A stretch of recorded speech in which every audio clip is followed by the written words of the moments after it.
छागल बकहरी बदरिया कब अइब तू सुन सबरिया छागल बकहरी बदरिया कब अइब तू सुन सबरिया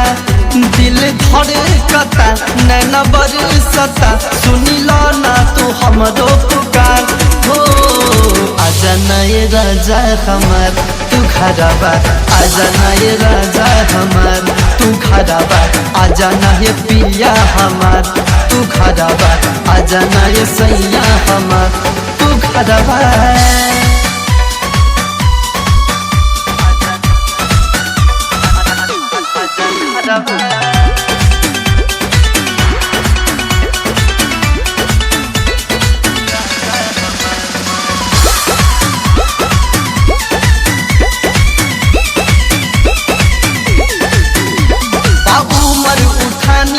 परेशानी हम कैसे बताई बतड़पत जवानी ई बरखा के दिनवा में चमके बिजुरिया दिल में आग लागल बस ना सबरिया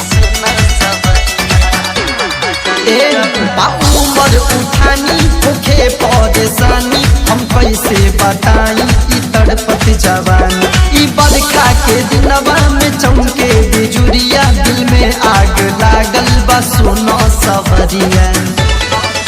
जल्दी धली नहीं राजा धानी आग लागल बचल जवानी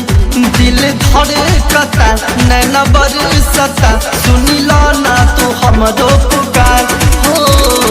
आजा नए राजा हमार तू घरबा आजा नए सैया हमार तू घरबा आजा नए राजा हमार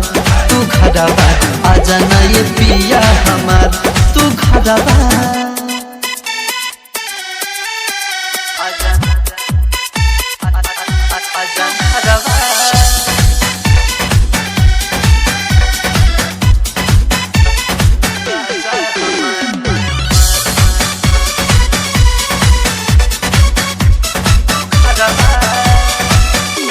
नागिन जैसे डसे इकारी बदरिया जब आई अंगनवा त डरेला जियरा छोड़ गईला तू बहरा ए विजय बलमुआ कहला जल्दी आ जाइब जानू हो घरबा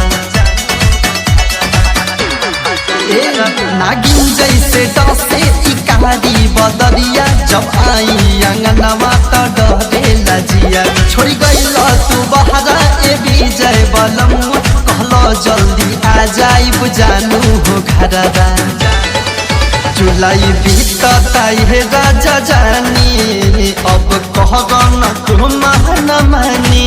सावन बरसता नैना तरसता सुनिला ना तू हमरो पुकार हो आजा नए राजा हमार तू घरबा आजा नए सैया हमार तू घरबा आजा नए राजा हमार तू घरबा आजा नए पिया हमार तू घरबा गइल बकहरी बदरिया कब अइब तू सुन सबरिया अखिया रोवता दिलवा धड़कता सुनिला ना तू हमरो पुकार हो आजा नए राजा हमार तू घरबा आजा नए राजा हमार तू घरबा आजा नए पिया हमार तू घरबा आजा नए सैया हमार तू घरबा।